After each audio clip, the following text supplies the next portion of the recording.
এই ভিডিওতে আমরা CD4047 IC কে অ্যাস্টেবল মাল্টিভাইব্রেটর মোডে ব্যবহার করে এর বিভিন্ন বৈশিষ্ট্য সম্বন্ধে আমরা জানব। এখন আমরা অ্যাস্টেবল মাল্টিভাইব্রেটরের সংজ্ঞা সম্বন্ধে জানব। অ্যান ইলেকট্রনিক সার্কিট যেটা সবসময় কন্টিনিউয়াসলি একটি স্কোয়ার ওয়েভ আউটপুট তৈরি করে কোনো এক্সটার্নাল ইনপুট ছাড়া, তাকে অ্যাস্টেবল মাল্টিভাইব্রেটর বলা হয়। এখন আমরা CD4047 ICর ডিসক্রিপশন সম্বন্ধে আমরা জানতে পারবো। CD4047 একটি হাই ভোল্টেজ মাল্টিভাইব্রেটর আইসি যেটা বোথ মনোস্টেবল এবং অ্যাস্টেবল মোডে কাজ করতে পারে। এই আইসি একটিমাত্র রেজিস্টার এবং ক্যাপাসিটর দিয়ে মনোস্টেবল মোডের আউটপুট পালস উইথ এবং অ্যাস্টেবল মোডের output pulse with frequency control করতে পারে। এখানে আমরা CD4047 এর পিন কনফিগারেশন সম্বন্ধে আমরা জানতে পারবো। এখানে আমরা দেখতে পাচ্ছি যে এর 1 নম্বর 2 নম্বর এবং 3 নম্বর পিন যথাক্রমে ক্যাপাসিটর, রেজিস্টার এবং এদের যে কমন যে কানেকশন সেটা 3 নম্বর পিনে কানেকশন করা হচ্ছে, এবং 4 নম্বর এবং 5 নম্বর পিন হচ্ছে অ্যাস্টেবল লো এবং অ্যাস্টেবল হাই। এই দুটো পিন যখন CD4047কে অ্যাস্টেবল মাল্টিভাইব্রেটর মোডে ব্যবহার করা হয় তখন এগুলো কাজে লাগে। 6 নম্বর পিন হচ্ছে মাইনাস ট্রিগার, অর্থাৎ এখানে একটি হাই থেকে লো ট্রানজিশনের ট্রিগার পাস অ্যাপ্লাই করা হয় মনোস্টেবল মাল্টিভাইব্রেটর মোডে। 7 নম্বর পিন হচ্ছে VSS। 8 নম্বর পিন হচ্ছে ট্রিগার পালস। এখানে একটি লো থেকে হাই ট্রানজিশনের ট্রিগার পালস অ্যাপ্লাই করা হয় মনোস্টেবল মাল্টিভাইব্রেটর মোডে। 9 নম্বর পিন হচ্ছে এক্সটার্নাল রিসেট। এই পিনে একটি ট্রিগার পালস অ্যাপ্লাই করলে 10 নম্বর এবং 11 নম্বর পিনের যে আউটপুট অর্থাৎ কিউ এবং পিউ বার এগুলো রিসেট হয়ে যায়, অর্থাৎ কিউ হয়ে যায় 0 এবং কিউ বার হয়ে যায় 1। এবং 12 নম্বর পিন হচ্ছে রিট্রিগার। এখানে একটি পালস অ্যাপ্লাই করলে আমরা পালস উইথটাকে আমরা এক্সপ্যান্ড করতে পারি।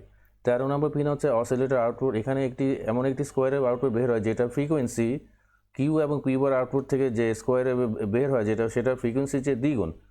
14 নম্বর পিন হচ্ছে VDD। আমার এই ভিডিও থেকে আপনারা কোনো ভ্যালু পেলে লাইক, শেয়ার, সাবস্ক্রাইব এবং বেল আইকনে ক্লিক করবেন এবং অবশ্যই কমেন্ট করবেন। ধন্যবাদ।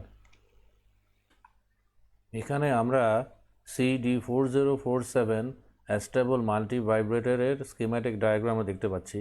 এই ডায়াগ্রামে দেখতে পাচ্ছি যে এই আইসির 4 নম্বর, 5 নম্বর, 6 নম্বর এবং 14 নম্বর পিন যথাক্রমে অ্যাস্টেবল লো, অ্যাস্টেবল হাই, মাইনাস ট্রিগার এবং VDDর সাথে কানেকশন করা আছে। এরপর আমরা দেখতে পাচ্ছি যে এর 2 নম্বর, 3 নম্বর এবং 1 নম্বর পিন যথাক্রমে রেজিস্টার, ক্যাপাসিটর কমন এবং এটি ক্যাপাসিটরের সাথে কানেকশন করা আছে।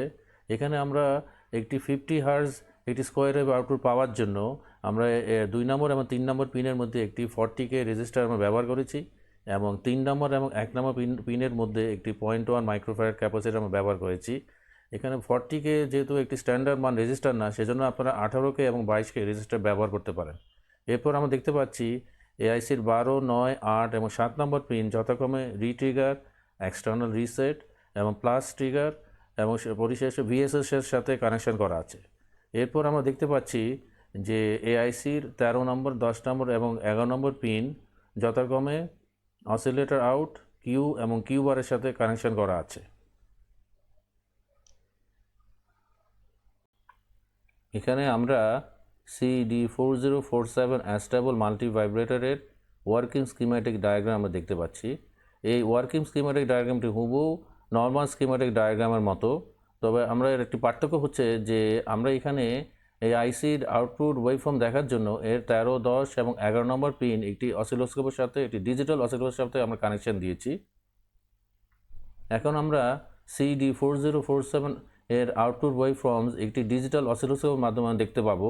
এখানে আমরা 1 নম্বর ফিগার 1-এ আমরা দেখতে পাচ্ছি যে এর আউটপুট পিন 13-তে একটি স্কোয়ার ওয়েভ আউটপুট বের হচ্ছে, যেটা ফ্রিকোয়েন্সি হচ্ছে 100 হার্টজ এবং এর ডিউটি সাইকেল কিন্তু 50% না, অর্থাৎ এখানে আমরা দেখতে পাচ্ছি যে এর হাই আউটপুট এবং যে লো সেটা সেম না, একই না। এবং এরপরে আমরা দেখতে পাচ্ছি যে ফিগার 2 এবং ফিগার 3-এ এর 10 নম্বর, অর্থাৎ এর 10 নম্বর এবং 11 নম্বর পিনে যে স্কোয়ার ওয়েভ আউটপুট বের হচ্ছে সেটার ফ্রিকোয়েন্সি হচ্ছে 50 হার্টজ এবং ডিউটি সাইকেল হচ্ছে 50%, অর্থাৎ এর লো এবং হাই দুটোই এবং সমান। আর আমরা দেখতে পাচ্ছি যে 10 নম্বর এবং 11 নম্বর পিনের যে আউটপুটগুলো একটা আরেকটার অপোজিট, অর্থাৎ 10 নম্বর পিনের আউটপুট যখন লো তখন 11 নম্বর পিনে হাই, অর্থাৎ এটা হচ্ছে একটা হচ্ছে যে কিউ এবং কিউ বার।